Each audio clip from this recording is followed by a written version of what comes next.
The Roman sun, usually a welcome embrace, felt like a heavy hand on Kate Morrison's shoulders as she navigated the labyrinthine cobbles of Trastevere. Her worn metro card, slick with sweat from her palm, was her ticket to another day of barely contained chaos. 24, an American archaeology student and an au pair, Kate's life was a constant sprint. She clutched her battered guidebook, its pages dog-eared at the Capitoline museums, a dream she visited more in her mind than in reality. Her pockets were perpetually empty, but her mind buzzed with the ghosts of emperors and goddesses. She believed in the sanctity of history, in the quiet stories whispered by every chipped stone and faded fresco. Tucked deep in her bag, a small, unassuming terracotta shard, unearthed during a volunteer dig, was her most prized possession, a tangible link to the past she fiercely protected. Today, however, the past was far from her mind. Sophia, her host family's youngest, a whirlwind of pigtails and boundless energy, had slipped her hand. One moment, they were admiring a street artist. The next, Sophia was a blur disappearing into the teeming piazza. Panic, cold and sharp, seized Kate's chest. The crowd swelled, a tide of oblivious tourists and hurried locals. Sophia's small red dress was swallowed by a sea of legs. "Sophia!" Kate yelled, her American accent usually thick and obvious. But the urgency, the sheer terror of a lost child, ripped through her. She pushed, she dodged, her eyes scanning desperately. "Sophia, dov'sei, ferma, non correre tesoro." The words burst out, pure, unaccented, perfect Roman Italian, sharp and commanding enough to cut through the din. Sophia, startled by the sudden authority in Kate's voice, froze by a fountain. Her small face streaked with tears. Kate lunged, scooping the child into her arms, pressing her close. Her heart hammered against her ribs, slowly settling as Sophia buried her face in Kate's shoulder. She hadn't noticed him, not until her own breath hitched. Across the piazza, leaning casually against the ancient stone wall of a trattoria, a man stood apart from the bustle. He was tall, impossibly refined, even in the casual chaos of the afternoon. His suit, dark and impeccably tailored, seemed to absorb the Roman light rather than reflect it.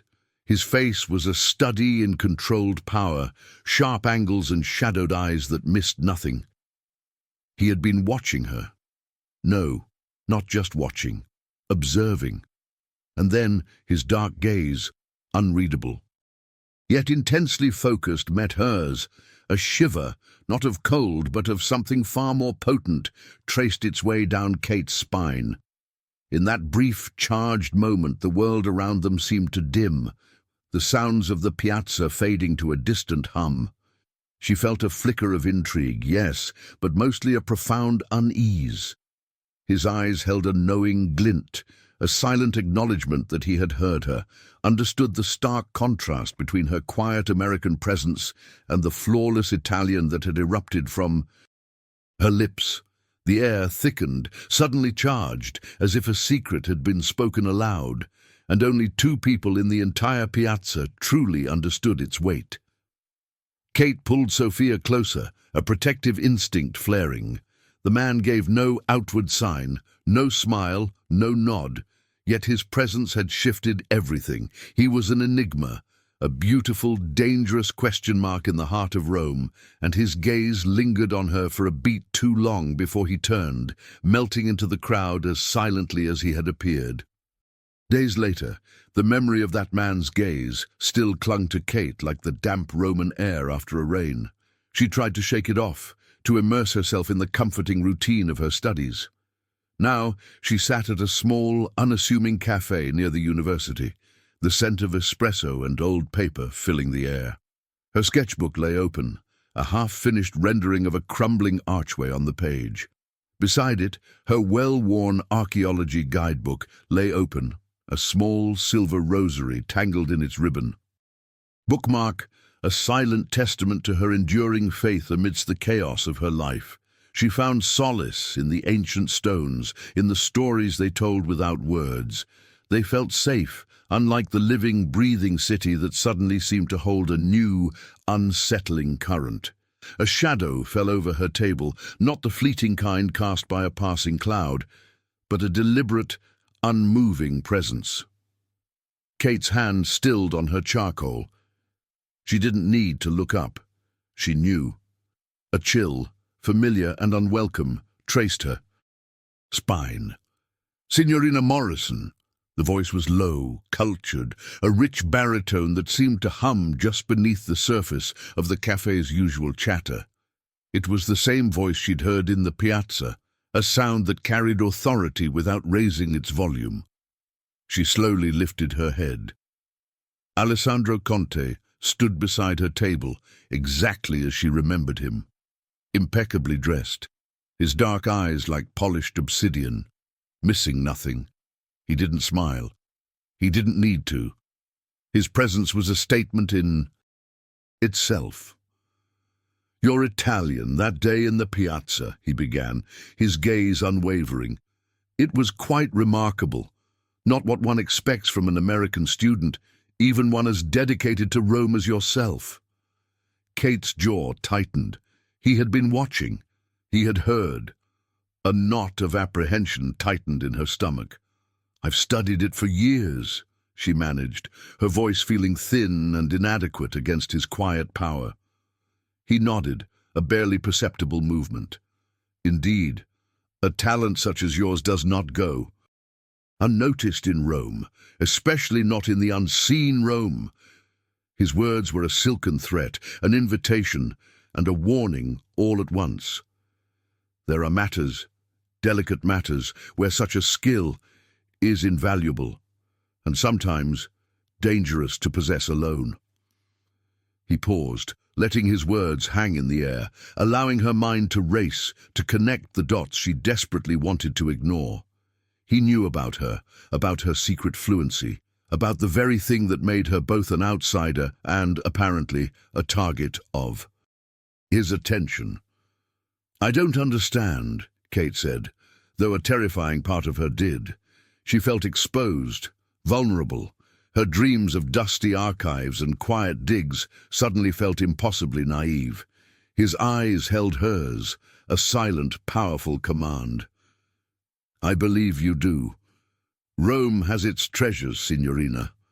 Some are guarded by stone, others by silence, and sometimes by those who speak its true language." He took a step closer, his voice dropping just a fraction. It wasn't a question. It was an inevitability. "Come with me now."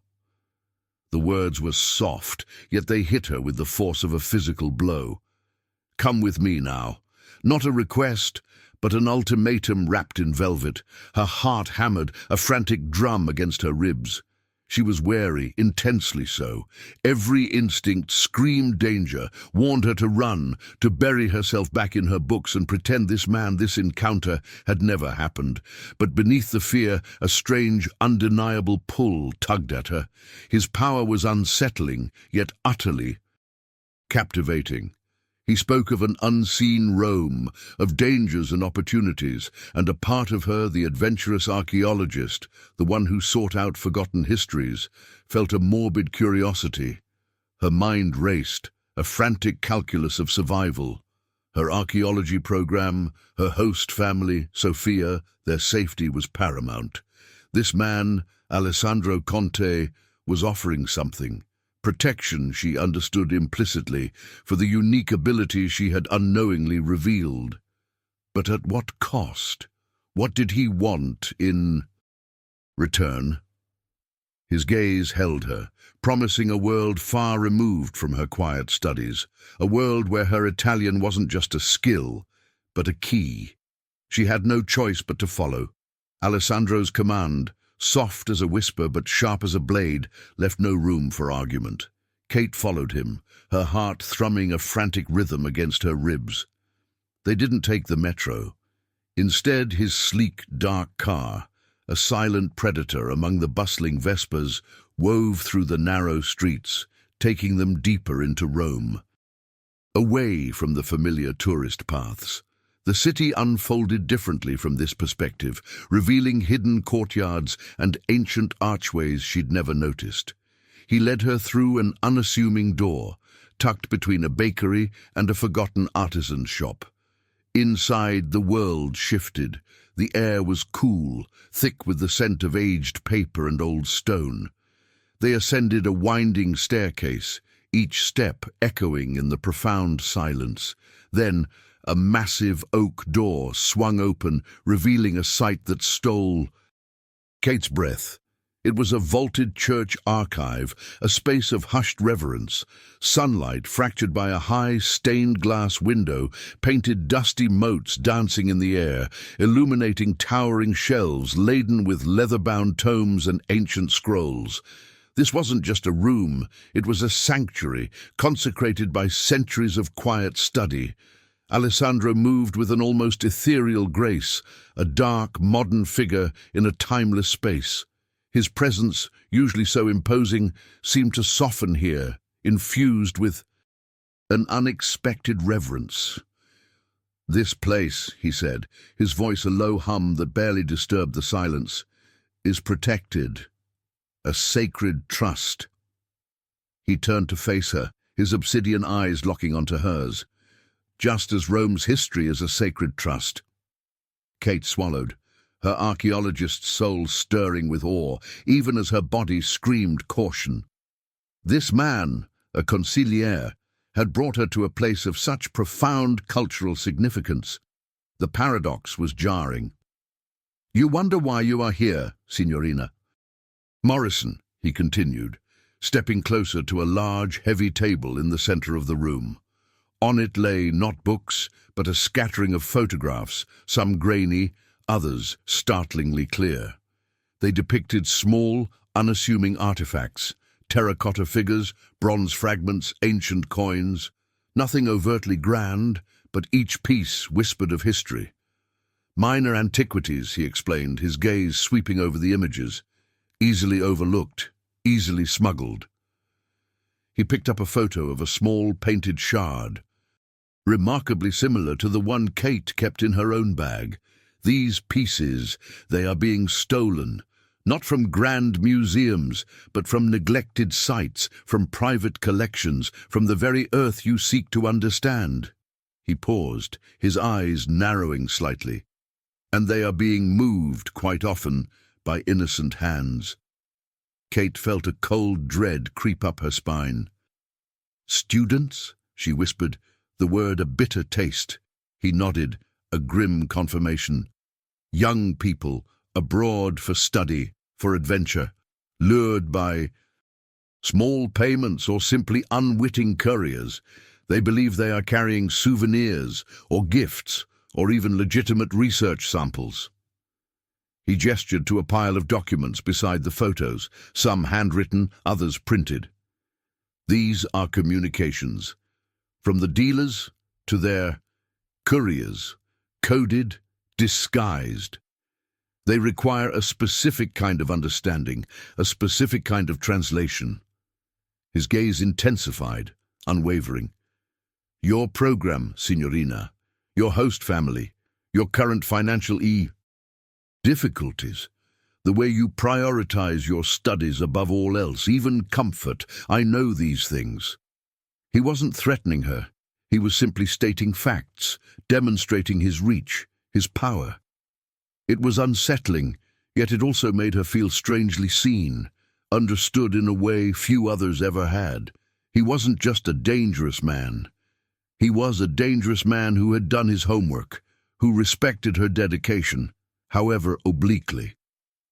"This theft, it is a profound violation," he said, his voice deepening, with conviction, of culture, of heritage, of the very soul of this city. "My code, Signorina, is simple. Protect culture, no violence in sacred spaces, honesty over theatre. These pieces will be returned. The men who profit from this desecration will answer." His words resonated with a fierce, unwavering commitment that mirrored her own idealistic passion, yet his methods, she knew, would be anything but academic. Kate felt a strange pull, a dangerous alignment of purpose. He saw the theft of culture as a crime against Rome itself, a sentiment she had always held deep in her heart. Their shared passion for preserving heritage, for protecting the silent witnesses of history, bridged the vast chasm between her world of academia and his world of shadows. She was intimidated, yes, intensely so, by his power and his implied violence. But she was also undeniably fascinated, drawn by the raw, unyielding integrity that lay beneath his dangerous exterior. He was watching her, observing her reactions, her intelligence, her ethical compass. He was not just a consigliere, he was a guardian, albeit a dark one, and he needed her. The vaulted archive, once a sanctuary, now felt like a gilded cage. Every new document Alessandro laid before her, every coded phrase she translated, tightened the invisible chains around Kate. She saw patterns, recognized names, and a cold dread coiled in her gut. The unwitting couriers weren't just faceless figures. They were students, like her, friends. She stared at a printed email, its language deceptively innocuous, talking about special deliveries and cultural exchanges. But the context Alessandro provided, the cross-referenced flight manifests and shipping labels, painted a chilling picture. The souvenirs were ancient artifacts. The gifts were stolen history. A familiar name, Lucia, a bubbly art history student from her own program, flashed across a page associated with a recent shipment. Kate's breath hitched. Lucia, who always complained about her heavy suitcase after visiting her family in Naples. Lucia, who had mentioned a kind benefactor offering to cover some travel costs. The realization hit her like a physical blow. It wasn't just distant criminals, it was predatory, insidious, preying on the very vulnerability she understood so well, the desperate need for money, the desire to explore. Her protective instinct, usually reserved for ancient sites, flared, but it was laced with a terrifying new fear. If Lucia was involved, how many others? How many casual conversations had she overheard, oblivious to the dark currents beneath? Alessandro, ever observant, saw the shift in her expression. The danger, Signorina Morrison, is not just to the artifacts, it is to those who carry them, knowingly or not. Once they are compromised, their options narrow. He moved from the table, his posture radiating a quiet power that filled the ancient space. You have a unique position, Kate.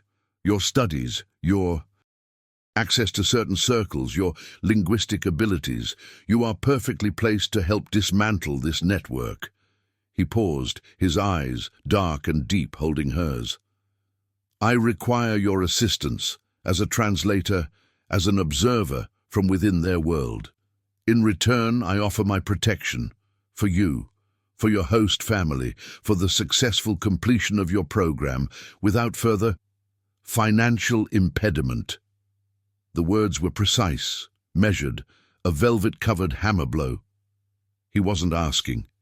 He was stating terms. He knew her struggles, her dreams, her deepest anxieties. He was offering a solution, a way out of the constant financial grind, a guarantee of safety in a city that had suddenly become far more dangerous than she'd ever imagined. But the cost. Kate felt the tightening leash, an invisible collar snapping into place around her neck. Safety, yes, but at what price to her independence, her control, her own moral compass? He was offering to fix her problems, but he was also asking her to step into his world, a world of shadows and unspoken threats. Your methods, she said, her voice a little shaky but gaining strength with each word, they are in the shadows. To avoid collateral damage, you said. He nodded. Effective, discreet. But what about justice? She pressed, pushing back against the tide of his quiet authority. Her archaeologist's heart, her idealistic core, demanded more. The artifacts must be returned, not just disappear into another private collection, and the people responsible, they need to be prosecuted in the open, legally. It was their first direct confrontation, a clash of their very different worlds. His world was about effective, quiet resolution. Hers was about transparency, about the integrity of the law, about bringing light to dark places. Her gaze, fierce and unyielding, met his. Not just disappearances, Signorina Conte, repatriation, prosecution, or I cannot help you. His expression remained unreadable, but a flicker, a momentary tightening around his eyes suggested surprise, perhaps even a hint of something else. He had expected fear, perhaps compliance, not defiance, not a demand for open justice from a student who had just been offered everything she desperately needed. This was her line in the sand, her unwavering ethical demand. This was Kate Morrison, the archaeology student, refusing to be just a pawn in his dangerous game. The air in the vaulted archive crackled with unspoken tension. Kate's challenge hung between them, a fragile banner of defiance. Alessandro Conte's dark eyes, usually so unreadable, held a flicker she couldn't quite decipher. Surprise, perhaps, or a grudging respect. He hadn't expected her to push back. Not like this. Not when he held all the cards, offering her the very security she craved. Prosecution, he repeated, his voice low, testing the word. The open court, that is not always efficient. Efficiency isn't justice, Kate retorted, her chin lifting, her heart hammered, but a fierce resolve steadied her. She wouldn't compromise on this, not for safety, not for money, not even for Rome. These artifacts belong to everyone, to history. They deserve to be returned with dignity, and the people who stole them deserve to face the consequences, not just disappear into your shadows. She saw it then, a subtle softening around his mouth, a quiet acknowledgement in his gaze. He wasn't just observing her intelligence anymore. He was seeing her core, her unwavering moral compass. It was a mirror of his own fierce loyalty, directed at culture and heritage, even if their methods were polar opposites. She had seen the danger in him, the quiet threat, but now she also saw the depth of his commitment, a shared reverence for the past that transcended their different worlds. "You believe in the light, Signorina Morrison," he murmured, a hint of something akin to admiration in his tone. "Even in the darkest corners." "It's the only way to truly protect something," she insisted. "If it's hidden, it can be stolen again. If the criminals aren't held accountable, they'll just find new shadows." He studied her for a long moment, the silence stretching, heavy with unspoken possibilities. Kate held her breath, uncertain if she had pushed too far, if this dangerous alliance would shatter before it truly began. But then he gave a slow, deliberate nod. "Very well," he said, the words a quiet thunder in the solemn space. "The artifacts will be repatriated, and the culprits, they will face the judgment of the law, your law." A faint, almost imperceptible curve touched his lips. "But my methods, Kate, will remain my own. Until the moment of truth, the path we take to reach that open court will be mine to navigate." It wasn't a complete surrender, but it was a concession, a significant one. He was acknowledging her, granting her agency within his dangerous world. A sliver of hope, fragile but real, bloomed in Kate's chest. She had set her boundaries, and he, the consigliere, had agreed. It was an impossible, exhilarating victory. The sun was beginning its descent, painting the Roman sky in hues of orange and purple by the time they emerged. Alessandro led her not to his car, but towards the Tiber. The river, ancient and timeless, flowed beneath the bridges, reflecting the deepening twilight. The air was cooler here, carrying the scent of damp stone and distant pines. It was a fleeting, beautiful moment, caught between the dangers they had just discussed and the ones that lay ahead. They stood by the railing of Ponte Sisto, watching the water ripple. The city's ancient beauty framed their unusual alliance, two disparate souls brought together by a shared purpose. He was a man of power, she a woman of principle, and somehow they were finding common ground. Without a word, Alessandro reached into his inner jacket pocket. He withdrew a small, sleek burner phone, black and anonymous, a stark contrast to the ancient beauty around them. He held it out to her. "For emergencies," he said, his gaze serious, "and for when I need you. It will be secure, untraceable." Kate took the phone, its cool weight a tangible symbol of the dangerous game she was now playing. It was a silent acknowledgement, a heavy truth. This wasn't just a casual agreement, it was a pact. The unspoken understanding between them deepened, solidifying into something more than just a reluctant partnership.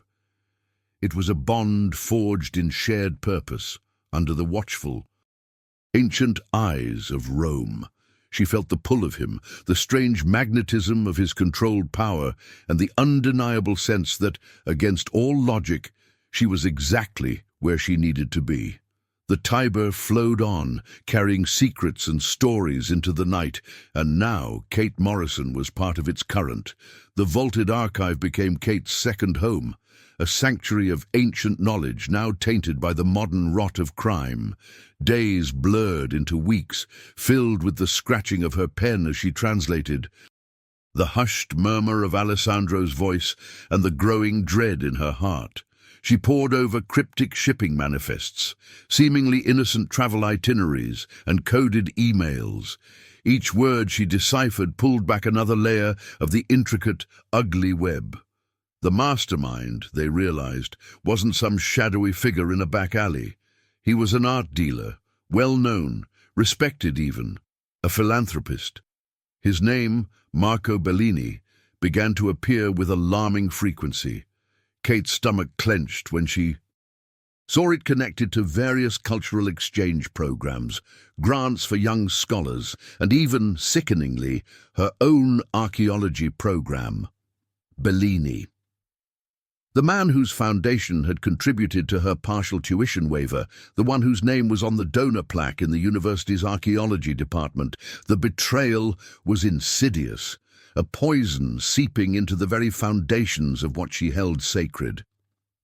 "He uses their idealism against them," Alessandro observed, his voice quiet but sharp, as Kate translated another email detailing a student's travel plans, disguised as a research trip. "He offers opportunity, a way for them to pursue their passions, then twists it into complicity." Kate felt a cold fury. Bellini preyed on students like her, brilliant, broke, and desperate for a chance. She saw the pattern in the documents, always minor antiquities. Small terracotta votives, fragments of fresco, Roman coins, ancient jewelry. Nothing large enough to draw immediate suspicion easily. Tucked into a backpack, disguised as a souvenir or a personal collection piece, they blended effortlessly into a student's transient life. It was brilliant in its depravity. Her focus sharpened. She wasn't just translating codes anymore. She was hunting. Her archaeological knowledge, once a source of quiet joy, now became a weapon. She could identify the specific regional origins of the artifacts, the likely excavation sites, the historical value that Bellini casually dismissed as minor. Her peers, her friends, were unknowingly becoming cogs in his illicit machine. The thought made her heart pound with a mix of fear and righteous anger. One afternoon, the oppressive air of the archive became too much. Alessandro had stepped out to take a call, leaving Kate alone with the damning papers. She needed fresh air, a moment to clear her head before diving back into the murky depths. She walked aimlessly through the sun-drenched streets, trying to shake the feeling of Bellini's pervasive influence. Then she saw her. Lucia. Lucia, her bubbly art history friend, with her bright scarf and even brighter smile, was standing outside a nondescript boutique, clutching a small, elegantly wrapped package. It was too pristine, too deliberate for a casual shopping spree. As Kate watched, hidden by a market stall, Lucia glanced nervously around, then quickly handed the package to a man who emerged from the shop. He was impeccably dressed, but his eyes were cold, devoid of the warmth Kate associated with Rome. He gave Lucia a quick, almost imperceptible nod, then slipped back inside. Lucia, looking relieved, tucked a few crisp euros into her pocket and hurried away, probably to meet friends for aperitivo. Kate's blood ran cold. The package, the quick exchange, the nervous glance, it was exactly what they had been seeing in the translated communications. A small, harmless-looking errand, a few euros for a student always short on cash. Lucia, completely unaware, had just moved a piece of stolen history for Marco Bellini. A wave of nausea washed over Kate. It was real. It was happening to people she knew, people she cared about. Lucia, with her dreams of curating ancient art, was being used, her innocence exploited. The threat was no longer a theoretical problem on a document. It was tangible, personal. It was her friend. Her hands clenched into fists. Fear still gnawed at her, a constant companion in this dangerous game. But now, it was overshadowed by a burning, furious resolve. She wouldn't just translate for Alessandro anymore. She would fight for Lucia, for all the unwitting students, for the history Bellini so casually desecrated. This wasn't just about protecting culture, it was about protecting her people, and she would tear Bellini's empire down, piece by stolen piece. The air in the archive had shifted, growing heavier, more oppressive. Bellini, the benefactor, was tightening his grip. Kate saw it in the urgent new communications, the increased frequency of deliveries, the subtle threats woven into seemingly innocuous instructions. The stakes were rising, and the pressure was clearly reaching the unwitting students. Then, a new message flashed on Alessandro's encrypted tablet, translated by Kate's quick eye. It was addressed to Lucia, her bubbly art history friend. The special package this time wasn't a small, easily hidden votive. It was described as a delicate sculpture of significant historical weight, implying something larger, more valuable, and far more dangerous to carry. The pickup point was a busy market near Campo de' Fiori, a perfect place for a discreet handoff, but also a chaotic stage for a desperate intervention. Kate's heart hammered. Lucia, with her innocent enthusiasm, was about to become a pawn in a much bigger game, carrying a piece that could land her in serious trouble. The urgency of the dealer's tone, the mention of unforeseen delays that needed to be avoided, suggested Bellini was feeling the heat of Alessandro's investigations. He was pushing his couriers harder. She looked at the message, then at Alessandro, who was on a brief, hushed call in the corner of the vaulted room. He was calm, always calm, but Kate felt a desperate, irrational need to act. She couldn't wait. Lucia was in danger, and Kate had to warn her, to stop her, to somehow snatch that piece of history from her unsuspecting hands. Her protective instincts, sharp and unyielding, overruled any logic, any caution. This was her friend, her peer, being exploited. Without a word, Kate grabbed her bag and slipped out of the archive, leaving the heavy oak door to swing shut behind her. The cold marble of the staircase chilled her frantic steps. She had to move fast. She had to intercept Lucia. The market at Campo de' Fiori was a sensory assault. The smell of fresh flowers mingled with roasting porchetta. The shouts of vendors competed with the cacophony of tourists. Kate pushed through the crowds, her eyes scanning desperately for Lucia's bright scarf. There, by a fruit stall, just as the message had indicated. Lucia was laughing, oblivious, holding a canvas tote bag that looked suspiciously rigid. Kate's pulse raced. She had to get to her. She had to tell her. But what? Don't carry that, Lucia. It's stolen, and you're working for a mafia boss. The words sounded insane, even in her head. No, she needed to be subtle. She needed to create a distraction, grab the bag, something.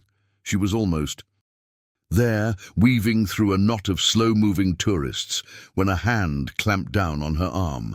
Not a gentle touch, a hard, unyielding grip that dug into her flesh. Kate gasped, spinning around. Two men stood behind her, their faces grim, their eyes cold and assessing.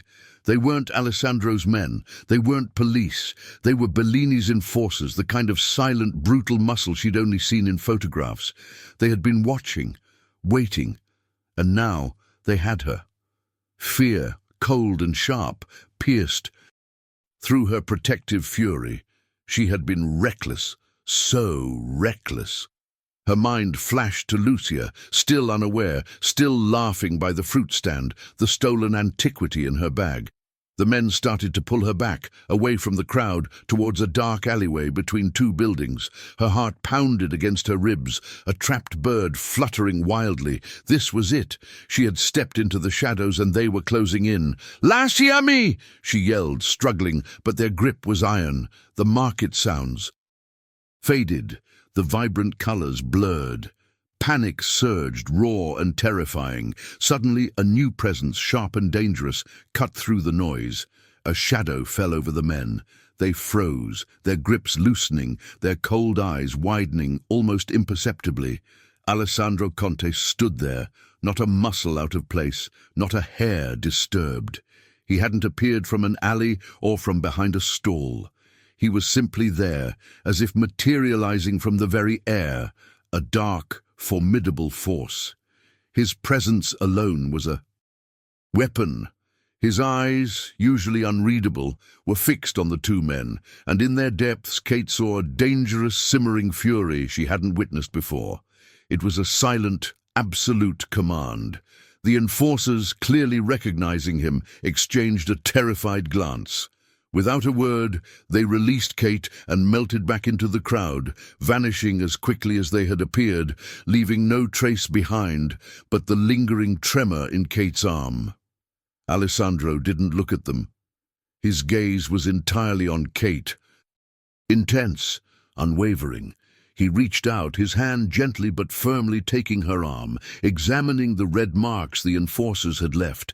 His touch sent a jolt through her, a mix of relief and a strange electric current that had nothing to do with fear. "You left," he said, his voice low, devoid of anger but laced with an undeniable edge. It wasn't a question. It was a statement of fact, a quiet accusation.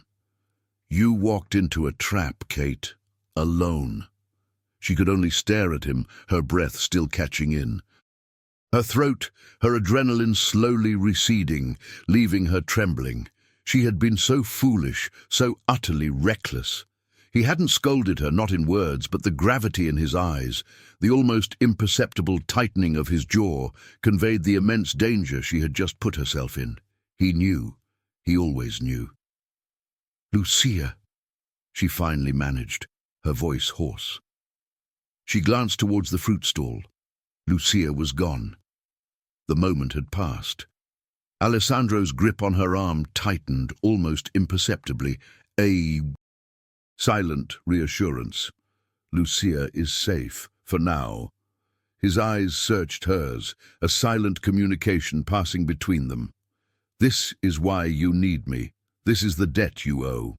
His intervention hadn't been a kindness. It was a powerful, undeniable reinforcement of their alliance, a stark reminder that in this unseen Rome, his protection was not a suggestion, but a necessity. And she, in her impulsiveness, had just incurred a very real, unspoken debt. The cold dread from the Campo de' Fiori market still clung to Kate, a phantom grip on her arm, a lingering chill in her soul. Alessandro had brought her back to the archive, the vaulted space now feeling less like a sanctuary and more like a tomb for her shattered idealism. She sat across from him, the photos of smuggled antiquities blurring before her eyes. The terror of those men, the sudden, brutal reality of Bellini's reach, had ripped away the last vestiges of her naive belief in a clear, clean fight. You saw only a fraction of his influence. Out there, Alessandro said, his voice quiet, but each word a heavy stone. He didn't need to elaborate on her recklessness. The message was clear. Marco Bellini is not just a dealer. He is a spider, Kate, and his web is vast. It reaches into institutions, into offices that should be protecting Rome's heritage, not facilitating its theft. Kate felt a sickening lurch. Legitimate institutions, she whispered, disbelief warring with the grim reality she had just experienced. She thought of the university, the museum directors, the cultural foundations. Could they all be compromised? Alessandro nodded slowly, his gaze unflinching. Professors, curators, even some local authorities have been persuaded. With money, with favors, with carefully placed threats. His network is designed to look legitimate, to operate within the cracks of official channels, making open prosecution incredibly difficult. A public accusation without irrefutable proof would be dismissed, and he would simply disappear, only to resurface stronger. A cold wave washed over Kate. This was the unseen Rome he had spoken of. A Rome far darker and more intricate than her studies had ever hinted. Her earlier demand for open prosecution suddenly felt impossibly naive, a child's plea in a world of monsters. How could they fight a ghost that wore the face of a benefactor, a phantom that wielded influence like a weapon? Her idealism, once so fierce, felt fragile, on the verge of shattering. She looked at Alessandro truly looked at him and saw a man carrying a different kind of burden. "And your methods?" she asked, the words barely a whisper. "Even you face challenges from his influence." He met her gaze, a flicker of something raw and unmasked in his dark eyes, a rare glimpse beneath his controlled exterior. "My own men," he admitted, his voice hardening almost imperceptibly. "They understand the necessity of direct action. My adherence to no violence in sacred spaces is a code they say respect, but also one Bellini tries to exploit. He knows it limits my direct intervention. He believes it makes me predictable, weak even in certain situations." Kate felt a pang of understanding, a new layer to the complex man before her. He wasn't just a powerful consigliere, he was a man bound by his own rigorous code, navigating the expectations of his world while holding on to a deeper, almost spiritual reverence for culture. He had his own battles, his own constraints, and Bellini, the monster, was aware of them, twisting even Alessandro's integrity to his advantage. Her head swam. The world had become a maelstrom of shadows and compromises. Could her idealism, her unwavering belief in justice and transparency, survive in such a brutal landscape? Was it even right to insist on her conditions, if it meant putting more lives at risk, if it meant Bellini could escape and continue his desecration? The ugly reality of the criminal underworld, the sheer, overwhelming power of a man. Like Bellini, threatened to drown her, but then Alessandro moved. He reached into a small velvet pouch he kept on the table, withdrawing a heavy, ornate object. He pushed it across the polished wood towards her. It was a wax seal stamp, crafted from dark, polished bronze, intricate and ancient-looking. On its face, a stylized raven with a single gleaming emerald eye was carved, clutching a scroll in its talons. It was beautiful, deadly, and utterly chilling. "This," Alessandro said, his voice low, "is Bellini's mark, his signature. He uses it to seal the packages, the documents, a symbol of his illicit trade, a testament to his arrogance. Kate picked it up, the cool, heavy metal, a tangible link to the monster. She traced the raven's cold eye, felt the sharp edges of the scroll. It was real. All of it was real. And as she held that symbol of his corruption, her fear began to recede, replaced by a renewed, unwavering resolve. Alessandro, for all his shadows, stood for something pure. The protection of Rome's heritage, his code, no violence in sacred spaces, his fierce commitment to culture, even in the face of his own men's expectations and Bellini's exploitation, solidified her trust in his core values. He might operate in the dark, but his purpose was rooted in light. Her idealism might have been shaken, but it wasn't broken. It simply needed to adapt. She would still fight for justice, for the open prosecution she believed in. But now she understood the depth of the shadows they had to navigate to get there. Her gaze, firm and unwavering, met Alessandro's. She was in this, truly in this, and she would not back down. The archive, once a suffocating symbol of Bellini's reach, now became a war room. The heavy oak table was no longer laden with damning documents, but with blueprints of the Capitoline museums, floor plans marked with red circles and scribbled notes. Kate, driven by a renewed, unwavering resolve, worked side by side with Alessandro, their heads bent close, a strange, intense intimacy growing in the shared purpose. Her fear hadn't vanished, but it was overshadowed by a fierce determination. She saw the museum not just as a place of historical preservation, but as a stage for justice. The Sala de Philosophie, Kate pointed, her finger tracing a path on the blueprint. It's often less frequented in the late hours, and the security cameras here, she circled a small discreet lens, have a blind spot if approached from the side, near the bust of Marcus Aurelius. I noticed it during my internships. Her academic knowledge, once a quiet passion, was suddenly invaluable, a key unlocking weaknesses Alessandro's men, for all their surveillance expertise, might have missed. He listened, truly listened, his dark eyes following her every movement, every explanation. He saw her, not just as a translator, but as an indispensable strategist. "We need the swap to happen there," Kate declared, her voice firm, pushing against the hum of her own racing pulse, "and it needs to be recorded, every angle." She looked up, meeting Alessandro's gaze. "This isn't just about recovering the artifacts, Alessandro. It's about exposing Bellini, publicly, legally." He leaned back slightly, his expression unreadable, but Kate sensed the familiar pull of his discretion, his instinct for silent, untraceable operations. "My methods are designed to be efficient, Kate. Less fanfare, more results." "Less fanfare means he disappears," she shot back, her chin lifting. "Less fanfare means he finds new shadows. My conditions stand, repatriation and prosecution in the open." She hammered her point home, detailing her vision. "We need official channels involved. The Carabinieri, the Cultural Heritage Police, a press statement discreetly prepared, ready to be released the moment he's apprehended. The evidence must be undeniable, presented through legitimate means, not just a whisper in the underworld."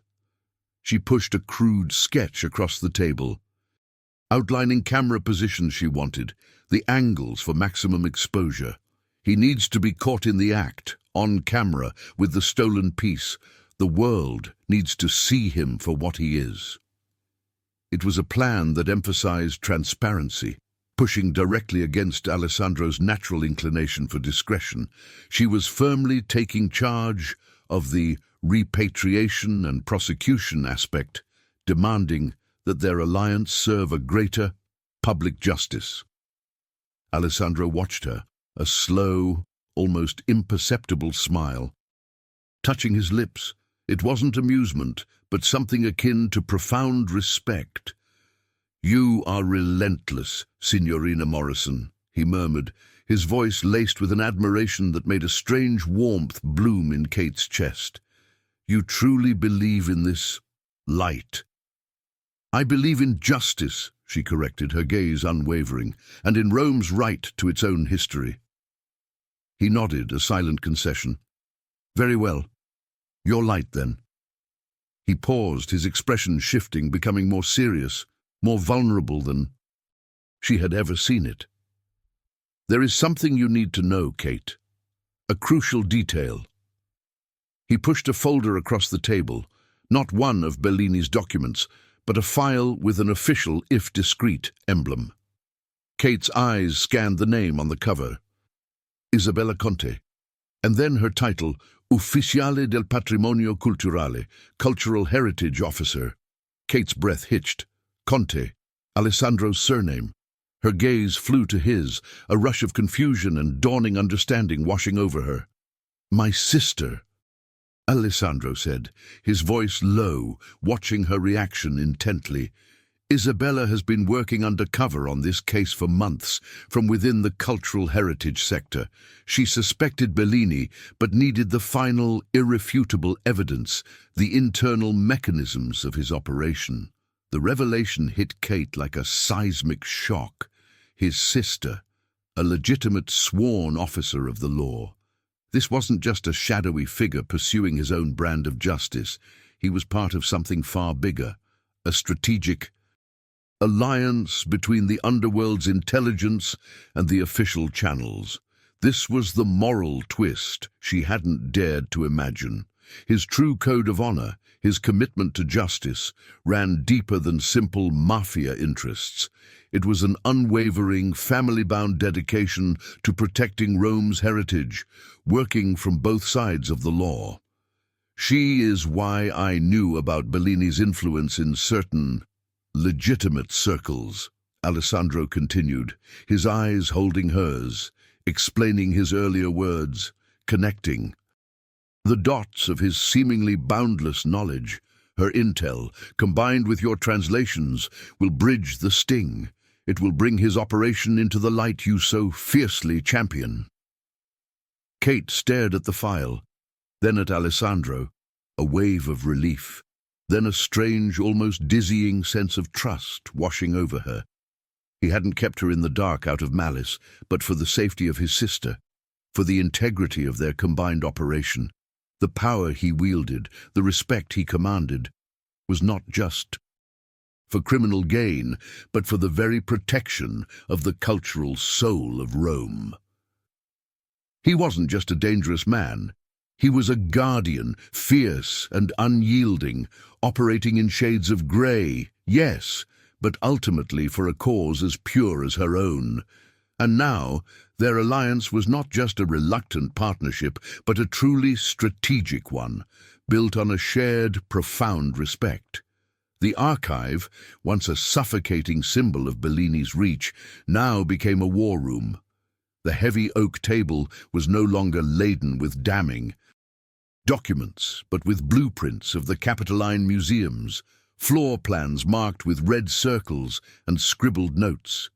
Kate, driven by a renewed, unwavering resolve, worked side by side with Alessandro, their heads bent close, a strange, intense intimacy growing in the shared purpose.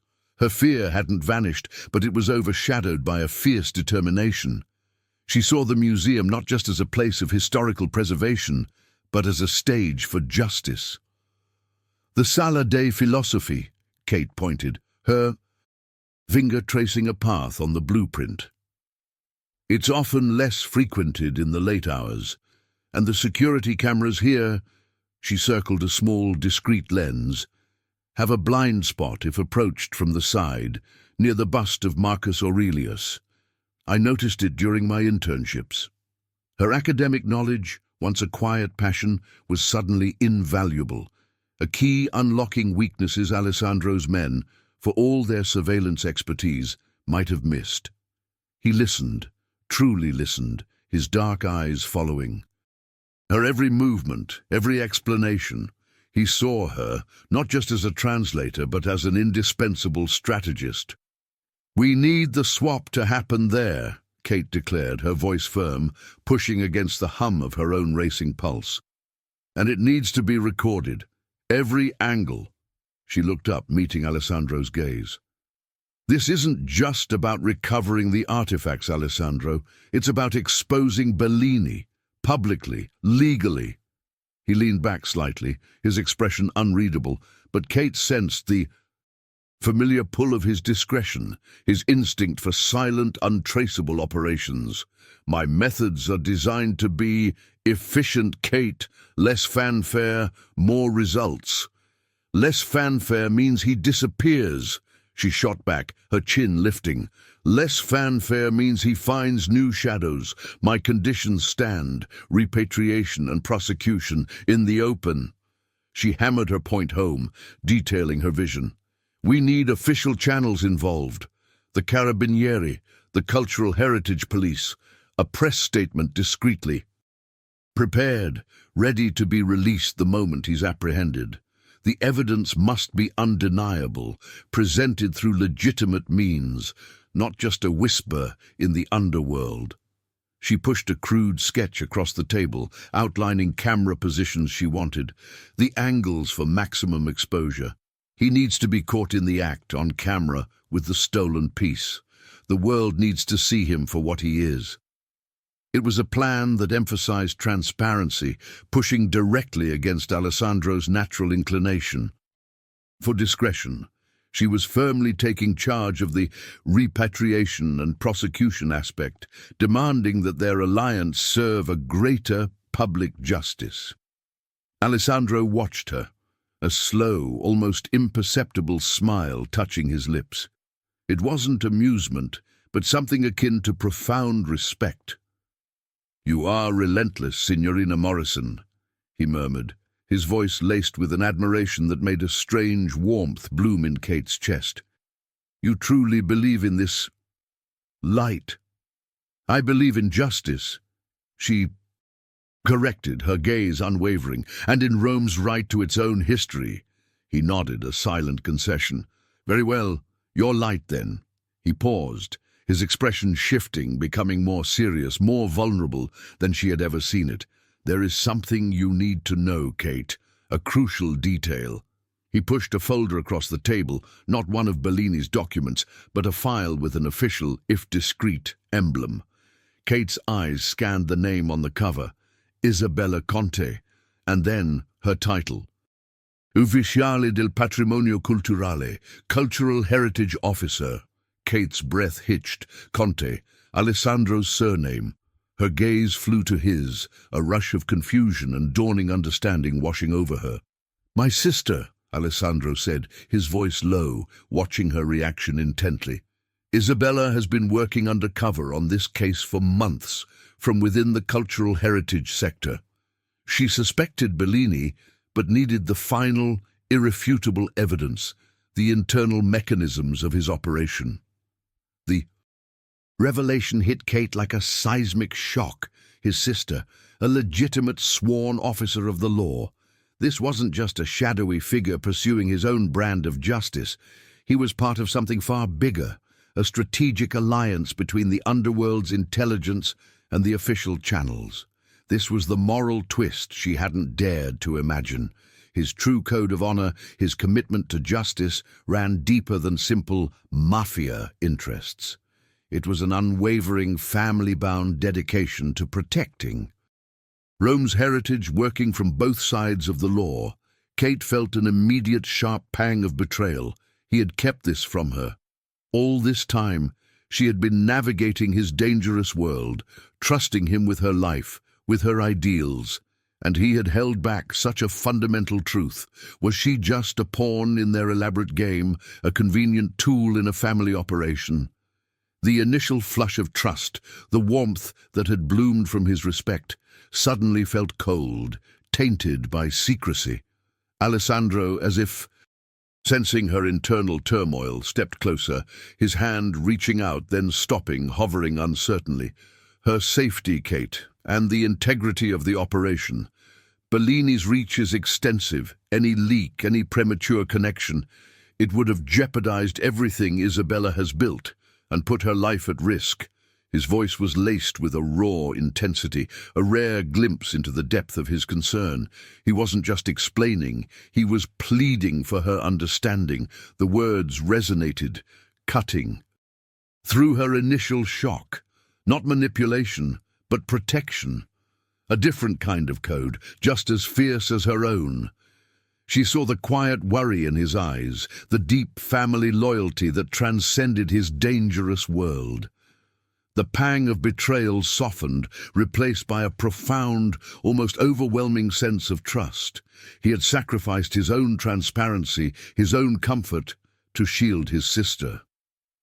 Just then, a discreet knock sounded at the heavy oak door. "She's here," Alessandro murmured. He opened the door, and a woman stepped in. Isabella Conte was a whirlwind of efficiency, her dark hair pulled back in a severe bun, but her eyes held a spark of her brother's intensity. She moved with purpose, her gaze immediately assessing Kate. "Signorina Morrison," Isabella said, her voice crisp, professional, yet with a hint of warmth. "It is good to finally meet you. You are Bellini's benefactor for the student programs, aren't you?" Kate blurted, the question a rush of emotion. Isabella nodded. "Indeed, he uses his foundation, a seemingly legitimate front, to identify and exploit vulnerable students. My undercover work has focused on documenting his financial flows and his influence within official cultural bodies." She walked to the table, her gaze sweeping over the blueprints. But the critical piece, the actual movement of the antiquities and the direct communications with his couriers, that has been Alessandro's domain. She looked at Kate, her expression serious. "Your fluency, Signorina. Morrison, your unique understanding of the nuances in his coded communications, your background as an archaeology student which allows you to move within his target's circles without suspicion. You are the bridge. You connect my undercover work in the official channels to Alessandro's intelligence on the ground. Your translation isn't just linguistic. It's about bridging the gap between the criminal underworld and legitimate law enforcement. You make the sting possible." Kate felt a surge of adrenaline, of purpose. Her value, her unique place in this impossible alliance, was suddenly crystal clear. She wasn't just a translator, she was the linchpin. The girl who spoke perfect Italian, the broke archaeology student, was now the crucial link between a consigliere's shadows and a cultural heritage officer's light. This was no longer just about survival, it was about bringing a monster down. She looked at Alessandro, then at Isabella, and a deep, unwavering sense of belonging settled in. Her heart. She was truly part of their team, a strategic alliance built on a shared, profound respect and an unshakable commitment to Rome. The vaulted archive pulsed with a different kind of energy now, an electric hum of strategy and impending action.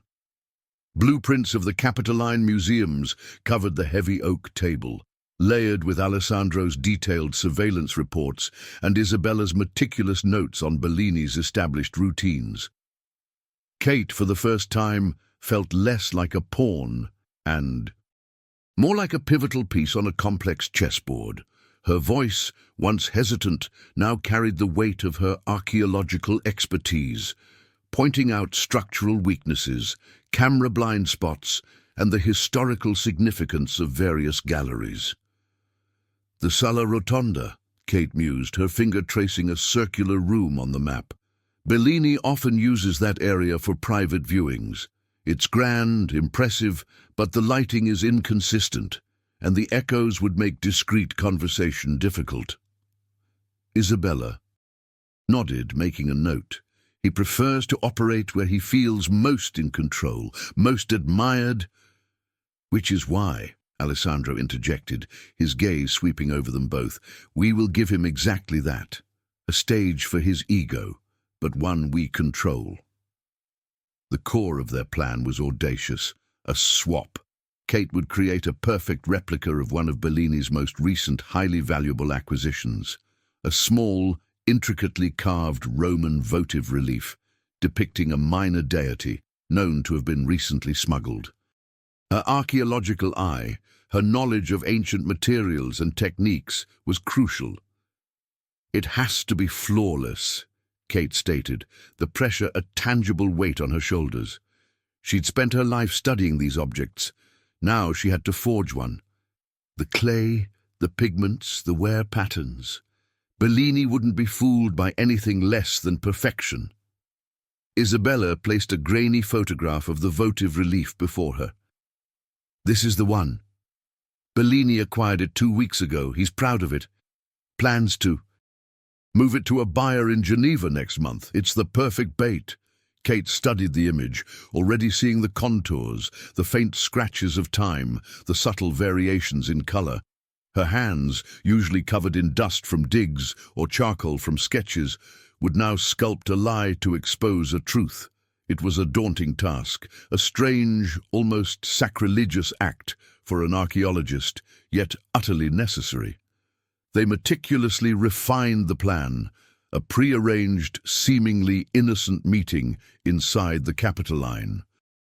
Museums after hours, Bellini, lured by the promise of a lucrative, discreet exchange involving another valuable piece, Alessandro's careful manipulation, would walk right into their trap. As Kate reviewed Bellini's encrypted communications again, searching for any overlooked detail, a seemingly innocuous phrase caught her eye. "The key to the third locker, lower level, near the Janus bust."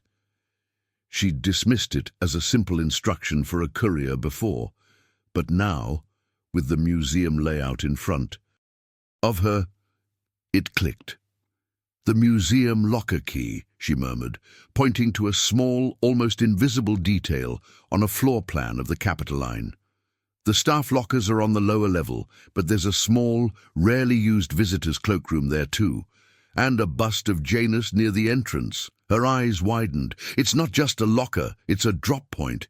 He's been using it as a temporary holding space for smuggled goods, right under their noses." Alessandro's head snapped up, his dark eyes locking onto hers, a spark of recognition, almost admiration in their depths. "Brilliant, Kate. A detail my men missed. Your specific knowledge again proves invaluable." It was a small victory, a moment where her years of study, her quiet passion, made a tangible, critical difference. The locker key wasn't just a key, it was another thread in Bellini's web, now exposed. The trap was setting. Alessandro, using his network, began to subtly manipulate Bellini, feeding him carefully crafted information, hinting at a new, exceptionally rare antiquity available for a private viewing at the Capitoline. They played on his greed, his arrogance, his insatiable desire for cultural treasures. Bellini, unaware that Isabella's undercover work had laid the groundwork for his downfall, and Kate's translations of his own words were setting the stage, eagerly took the bait. Late nights blurred into early mornings. Kate meticulously crafted the replica, her fingers aching, her mind racing. The weight of the impending confrontation pressed down on her, a mixture of fear and fierce determination. She would not let Bellini win. She would not let him desecrate history or exploit another student.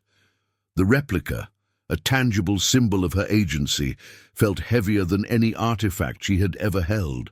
The stage was set, the dealer was coming. The quiet hum of the archive's ventilation system was the only sound as Kate rehearsed. Spread before her were printouts of Marco Bellini's emails, now chillingly clear in their decoded language. Each sentence, each seemingly innocent phrase about cultural exchanges or special acquisitions, was a nail in his coffin. Kate wasn't just translating anymore. She was crafting a narrative, weaponizing Bellini's own words against him. Her voice, usually soft, took on a new resonance as she spoke aloud, imagining the hidden cameras, the hushed gallery, Bellini's smug face. "Exhibit A," she'd begin, picturing the moment. An email dated October 14th, outlining the transfer of a delicate terracotta votive disguised as a student's personal research sample. This votive, as we know, was illegally excavated from a protected site in Lazio. She meticulously practiced her cadence, the scholarly tone, the precise articulation that would leave no room for doubt. Language, she realized, was not just about understanding. It was about power, about shaping truth, about delivering justice. She would make his lies undeniable. The nights blurred into a continuous stream of caffeine and whispered conversations. Kate and Alessandro were a singular unit, their exhaustion a shared burden, their purpose a binding force. He watched her as she worked, her brow furrowed in concentration, her fingers tracing the ancient script of a document, then flying across the modern keyboard. He saw her courage, the way she pushed past her fear, transforming it into meticulous precision.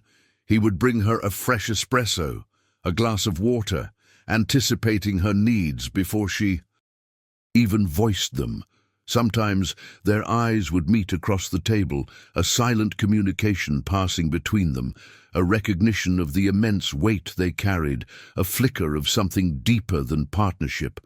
One particularly late night, the replica votive relief lay complete, a perfect damning twin to the stolen original. Kate held it, her fingers brushing the cool, sculpted clay.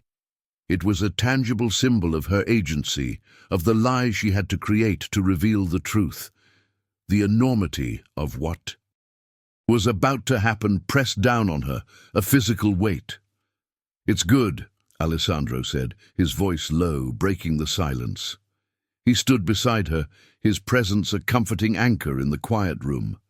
"He won't know the difference." Kate nodded, but her gaze was distant, fixed on the terracotta. "It feels wrong, creating a forgery, even for this." He reached out, his thumb gently brushing a smudge of clay from her cheek.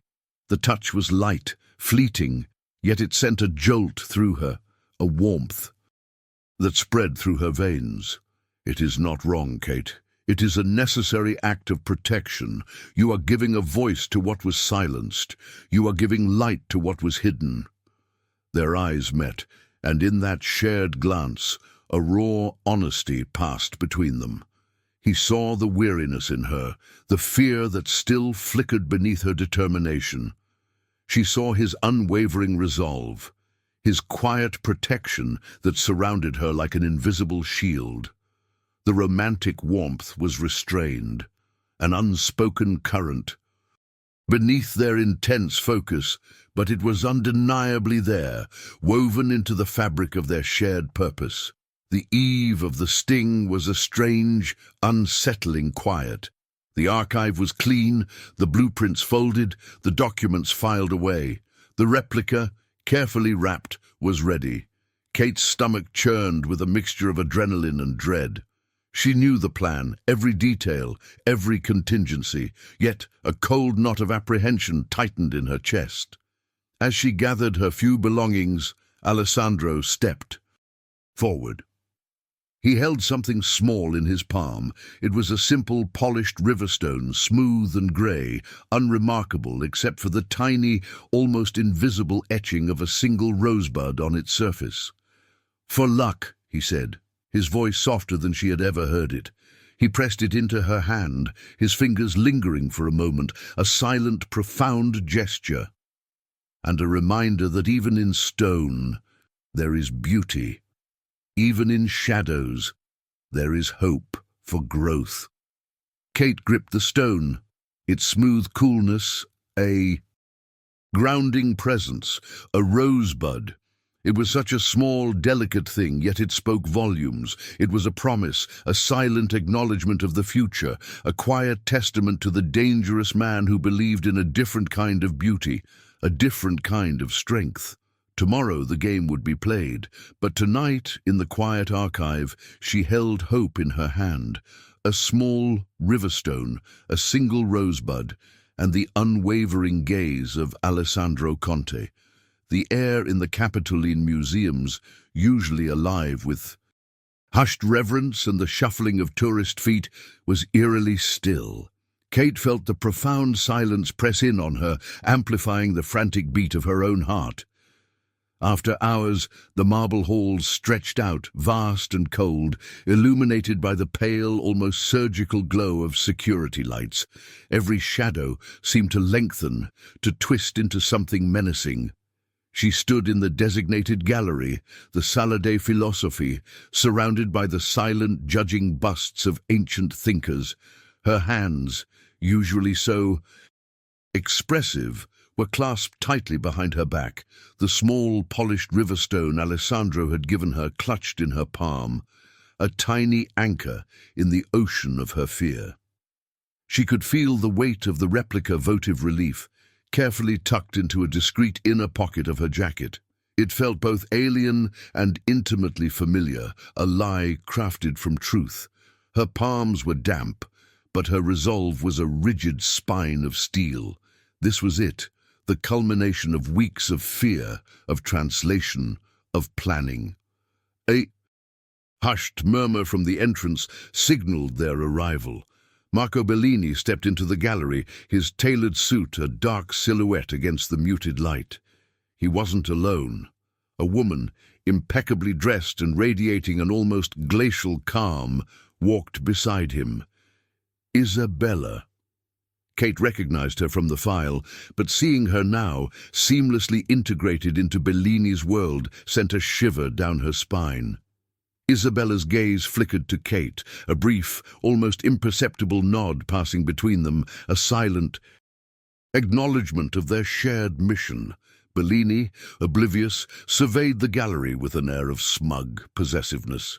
He moved with the confidence of a man who believed himself untouchable, his smile a thin, predatory line. "Signorina Morrison," he greeted, his voice smooth, oozing charm and condescension. "Always immersed in history, I see. A commendable dedication." He made it sound like a quaint hobby, not the weapon she was about to wield against him. Kate forced a small, polite smile, her voice steady. "Signor Bellini, Isabella, it's an honor to be in such a magnificent space after hours." Her eyes darted to Isabella, who gave another subtle signal. Alessandro's men were in position. Outside the marble hall, his code, his promise, held firm. Bellini wasted no time. "The piece we discussed, Isabella, a truly exquisite acquisition." He gestured to a small, velvet-lined box he carried. This was the authentic, recently smuggled antiquity, the one Kate was about to swap. Isabella nodded, her face betraying nothing. "Indeed, my client is most eager, and the additional piece, Signorina Morrison?" Her gaze, cool and professional, landed on Kate. This was her cue. Kate's breath hitched, a tiny, almost imperceptible tremor running through her. Adrenaline surged, sharp and exhilarating. She reached into her jacket, her movements precise, practiced. Her fingers closed around the replica, its familiar texture a strange comfort. She pulled it out, holding it carefully, displaying it for Bellini. He leaned forward, his eyes gleaming with avarice as he took the replica from her. He turned it over in his hand, his thumb stroking the sculpted clay, completely unaware. Kate watched him, her heart thudding, every nerve-ending screaming. He held her forgery, her carefully crafted lie, believing it to be the truth. Her hands, despite the internal storm, remained steady. The swap was done. He had taken the bait. The trap was sprung. Marco Bellini, still holding Kate's meticulously crafted replica, turned it in his hands, a faint, proprietary smile playing on his lips. His eyes, glinting with avarice, missed the subtle tag embedded within the clay, the invisible marker of its true nature. He was oblivious, consumed by his own arrogance. Kate watched him, her heart thudding a frantic rhythm against her ribs, a mixture of terror and exhilarating triumph warring within her. The swap was done. The bait had been taken. Now, she took a deep breath. The cold museum, air filling her lungs, steadying her. She stepped forward, away from the shadows, into the pale, unforgiving glow of the security lights. Her voice, usually soft, resonated through the marble hall, cutting through the heavy silence like a knife. "Signor Bellini," Kate began, her gaze unwavering, direct. Her voice, perfected through weeks of practice, was clear, articulate, and imbued with the authority of irrefutable truth. "Your cultural exchanges, your philanthropic donations to student programs, they were nothing more than a front for an extensive art theft ring, preying on vulnerable students and desecrating Rome's invaluable heritage." Bellini's head snapped up, his smile faltering, a flicker of confusion clouding his features. Isabella, standing subtly behind him, remained impassive, her eyes fixed on Kate, a silent signal of support. "What nonsense is this?" Bellini scoffed, a forced laugh escaping his lips, but his eyes, sharp and calculating, darted around the gallery. He sensed the shift in the air, the sudden ominous change in atmosphere. Kate ignored his bluster. She launched into her narration, each word a hammer blow, each phrase meticulously translated from his own damning emails. "Exhibit A, an email dated October 14th from your private server, detailing the transfer of a delicate terracotta votive disguised as a student's personal research sample from a protected site in Lazio, a piece remarkably similar to the one you hold in your hand right now." Her gaze dropped pointedly to the replica he still clutched. This votive, illegally excavated, was then passed to an unwitting student courier, a young woman named Lucia, who believed she was doing a harmless favor for a generous benefactor. A gasp escaped Bellini's throat, choked and raw. His face, moments ago radiating smug confidence, began to contort. The color drained from it, replaced by a sickly pallor. His eyes, now wide with dawning horror, flickered to Isabella, then back to Kate, a frantic, desperate search for an escape. He finally understood. He was caught. Kate pressed on, relentless. Exhibit B, a series of coded communications referring to special deliveries of bronze fragments and ancient coins, all identified by their unique provenance, later traced to your private collection, then funneled through your network of international buyers. Your generous offers of travel stipends and research grants were nothing more than payments for smuggling, exploiting the idealism and financial struggles of students like myself. Her words echoed through the silent gallery, each syllable broadcast to the hidden cameras Alessandro's team had installed, capturing every nuance of Bellini's crumbling facade. He dropped the replica, a clatter of ceramic against marble, his hand shaking uncontrollably. Fury, dark and terrible, began to replace his shock, his eyes blazing with a predatory rage. He lunged forward, a guttural growl escaping him. "You little—" Before he could take another step, Isabella Conte moved. With swift, authoritative grace, she stepped between Bellini and Kate, her hand rising. "Marco Bellini," she stated, her voice crisp, official, resonating with the full weight of the law. "You are under arrest for the illegal trafficking of antiquities, exploitation of minors, and conspiracy. Anything you say can and will be used against you." From just outside the vast marble hall, Alessandro Conte watched it all unfold on a small, discreet monitor. His men, positioned strategically in the outer corridors, were poised, ready. But inside, Isabella handled the arrest with professional precision, her voice echoing through the silent gallery. Alessandro remained where he was, a dark, still sentinel. His code, no violence in sacred spaces, held absolute. He trusted Kate, trusted Isabella to bring the light. He had ensured the path to the open court, as Kate had demanded, and now he guarded its sanctity. Bellini roared, a sound of Pure, unadulterated fury and betrayal, struggling against Isabella's grip as plainclothes carabinieri officers who had entered silently moved to secure him. The cameras whirred, capturing every moment of his spectacular fall. Kate stood firm, her chest heaving, watching the monster she had helped expose, his power finally shattered by his own words, narrated by her unwavering voice. Justice, raw and uncompromising, had finally found its stage. The days following Bellini's spectacular fall were a blur of official statements, legal proceedings, and the quiet, meticulous work of repatriating stolen history. The news, when it finally broke, spread like wildfire through Rome's academic and art circles. Marco Bellini, the esteemed philanthropist, exposed as the mastermind of an international art theft ring, his own emails and Kate's clear narration echoing through the media. The shame was absolute, the evidence irrefutable. Kate watched it all unfold with a strange mix of exhaustion and profound satisfaction. The wealthy dealer was prosecuted, his empire crumbling under the weight of his crimes. The art theft ring, once an insidious shadow, was dismantled, its tentacles severed.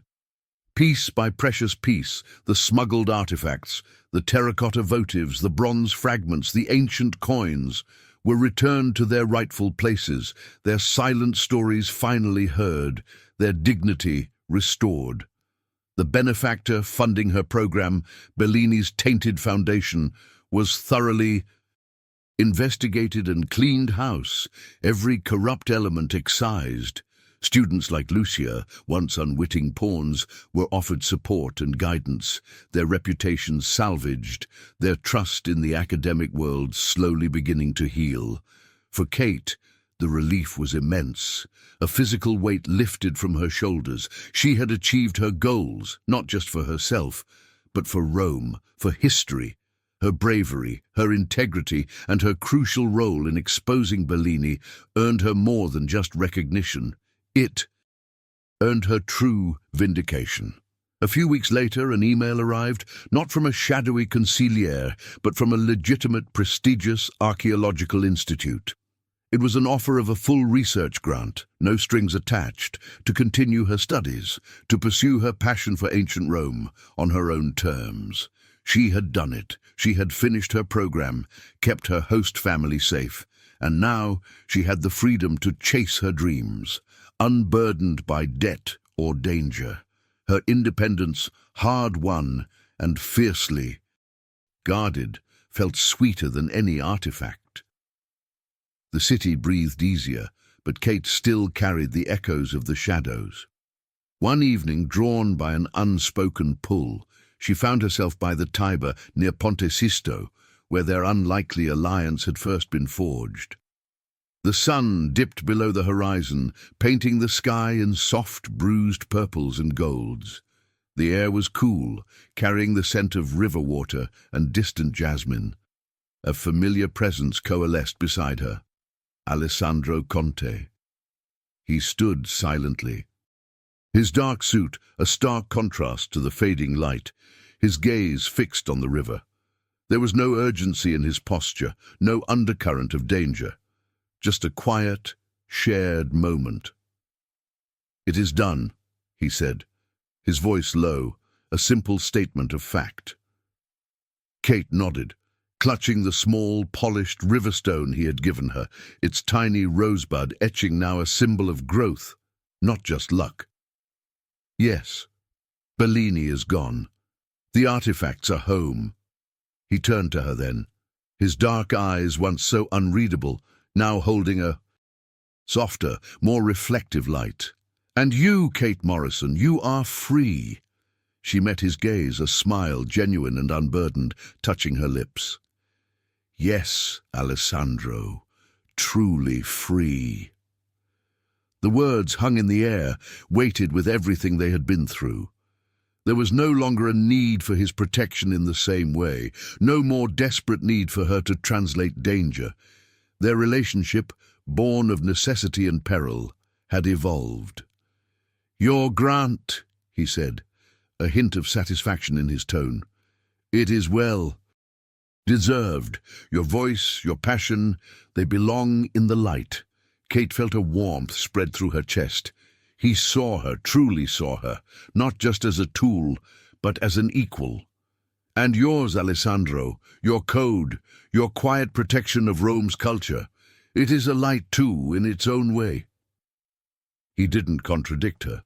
He simply gazed at the river, a faint, almost imperceptible curve touching his lips.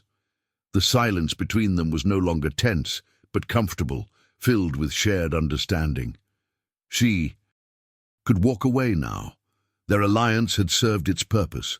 But looking at him, seeing the man behind the consigliere, the fierce guardian of Rome, Kate knew her choice. It wasn't about necessity anymore. It was about connection, about shared values that ran deeper than the surface of their disparate worlds.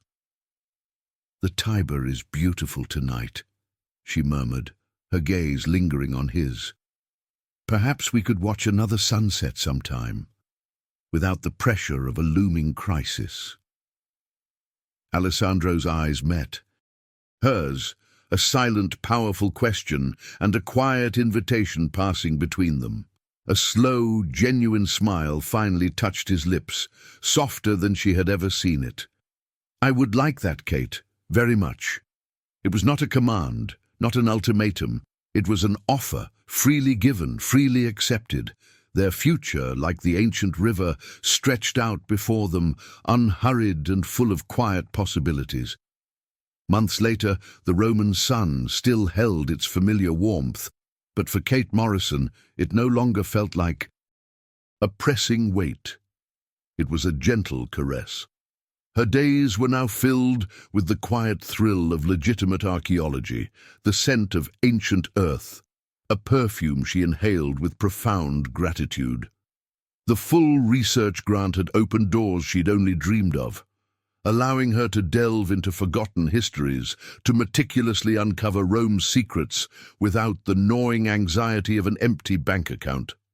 Her hands, once trembling with fear, now moved with confidence, brushing dust from newly discovered fragments, her heart brimming with a passion that was finally truly free. She still lived in Trastevere, but her walks by the Tiber were no longer shadowed by apprehension. The city, once a labyrinth of veiled threats, had become her beloved home, a tapestry of history she was actively helping to preserve. She often thought of Alessandro, of the man who had pulled her into the unseen Rome, and how that terrifying journey had ultimately led her here, to this quiet, profound peace. Alessandro. Conte, too, had shifted his focus. His quiet role as a patron of the arts had blossomed. She'd seen articles, subtle mentions in cultural journals, of his foundation funding legitimate archaeological digs in neglected sites, of restoration projects bringing forgotten frescoes back to life. He was still a man of immense power, still moved with an aura of command, but his influence was now a force for creation, not just control. It was his own quiet act of redemption, aligning his formidable resources with the ethical code he had always held deep, that fierce loyalty to Rome's cultural soul. One evening, as the sky bled into hues of orange and rose above the Tiber, Kate found herself on Ponte Sisto. The air was soft, carrying the distant strains of a street musician. She wasn't waiting for him, not exactly, but a part of her always felt his presence in the city now, a magnetic pull she no longer fought. A shadow fell beside her, familiar and welcome. "Kate." His voice was a low murmur, rich and resonant, but stripped of the quiet command it once held. She turned, a genuine smile gracing her lips, unburdened and open. "Alessandro." He leaned against the stone railing beside her, his dark suit impeccable as always, but his posture was relaxed, at ease.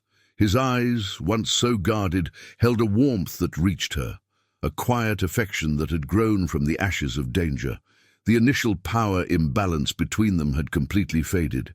They stood as equals, two souls bound by a shared past and a mutual, profound respect.